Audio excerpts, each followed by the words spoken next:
Welcome to Power Play India. Don't forget to like, share and subscribe for more content.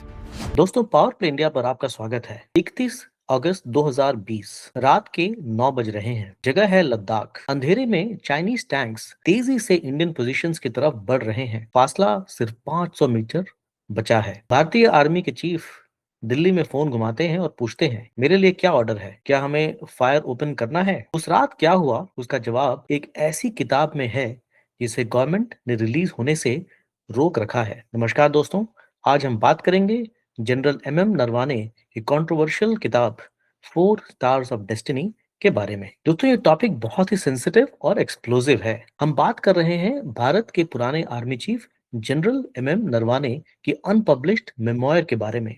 Memoir वो होती है जो उनके experiences पर बेस्ड है। ये किताब मिनिस्ट्री ऑफ डिफेंस के पास पिछले 1 साल से रिव्यू के लिए अटकी हुई है। क्यों?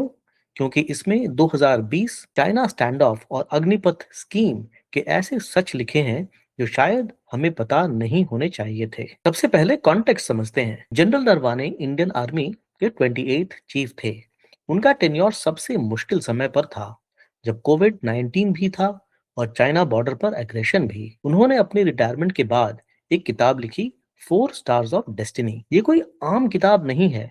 इसमें करीब 450 पेजेस हैं, 448 पेजेस टू बी एग्जैक्ट, जो बताते हैं कि गलवान क्राइसिस के वक्त दिल्ली के बंद कमरों में क्या चल रहा था। प्रॉब्लम ये है कि मिनिस्ट्री ऑफ डिफेंस इसे क्लियर नहीं कर रही। इसलिए आज हम पार्लियामेंट से लेकर बॉर्डर तक की पूरी कहानी डिकोड करेंगे। अब सीधा चलते हैं पार्लियामेंट में। 2 फरवरी 2026 लोकसभा में उस दिन हंगामा मच गया जब opposition leader LoP Rahul Gandhi ji ने अनपब्लिश्ड किताब के कुछ हिस्से पढ़ने की कोशिश की। द कैरावन मैगजीन ने इसके एग्जर्प्ट्स लीक किए थे। राहुल गांधी का कहना है कि सरकार ने फौज को लेट डाउन किया है, लेकिन डिफेंस मिनिस्टर राजनाथ सिंह, रक्षा मंत्री राजनाथ सिंह जी और अमित शाह जी ने ऑब्जेक्शन उठाए। उनका कहना था, डॉक्यूमेंट ऑफिशियली एग्जिस्ट ही नहीं करता, उसे पार्लियामेंट में कोट करना रूल्स ऑफ प्रोसीजर यानी रूल 349 के खिलाफ है। सोचिए, एक किताब पर इतना डर, आखिर उसमें लिखा क्या है? कहानी वापस ले चलती है हमें उस रात को, 31 अगस्त 2020। जनरल नरवाने लिखते हैं कि सिचुएशन ब्रेकिंग पॉइंट पर थी। रेजिन ला पास पर पीएलए यानी चाइनीज आर्मी के टैंक्स और सैनिक भारतीय टेरिटरी की तरफ आ रहे थे। वो हमारी पोस्ट बस कुछ 100 मीटर दूर थे। लेकिन ये 1962 के बाद सबसे डेंजरस मोमेंट था। अगर एक गोली भी चलती तो फुल स्केल वॉर शुरू हो सकती थी। जनरल के पास वक्त कम था और जिम्मेदारी बहुत बड़ी। यहाँ आता है इस कहानी का सबसे बड़ा ट्विस्ट। क्राइसिस के बीच जनरल नरवाने ने defence minister NSA Ajit Doval और सीडीएस बिपिन रावत को कॉल किया। उन्होंने सीधा सवाल पूछा, मेरे लिए क्या ऑर्डर है? राजनाथ सिंह जी ने पीएम से बात करने के बाद जवाब दिया, जो उचित समझो वो करो, do whatever you deem appropriate. General इसे एक हॉट पोटैटो कहते हैं, यानी पूरी रिस्पॉन्सिबिलिटी मिलिट्री कमांडर पर डाल दी गई। अगर कुछ गलत होता, ब्लेम किसको करते? हालांकि आर्मी ने वहां ऑफेंसिव डिफेंस दिखाया और चाइनीज टैंक्स को रोक दिया। अब आते हैं दूसरे बॉम्ब पर, अग्निपथ स्कीम। हम सबको बताया गया है कि ये स्कीम सबकी सहमति से आई थी, लेकिन जनरल की किताब कुछ और ही कहती है। जनरल नरवाने बताते हैं कि आर्मी का original proposal tour of duty था। ध्यान दीजिए, ये सिर्फ आर्मी के लिए था, वॉलंटरी था और इसमें 75% सैनिकों को रिटेन करना था।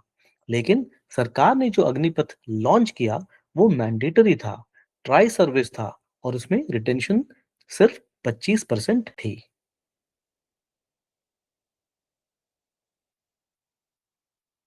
आप हैरान होंगे ये सुनकर कि एयरफोर्स और नेवी को शुरू में इसके बारे में पता ही नहीं था। जनरल लिखते हैं कि ये उनके लिए बोल्ट फ्रॉम द ब्लू जैसा था, यानी उनको झटका लगा। एक और शॉकिंग बात, शुरू में अग्निवीर की सैलरी सिर्फ 20,000 रुपए तक की गई थी। जनरल नरवाने ने इस पर स्टैंड लिया।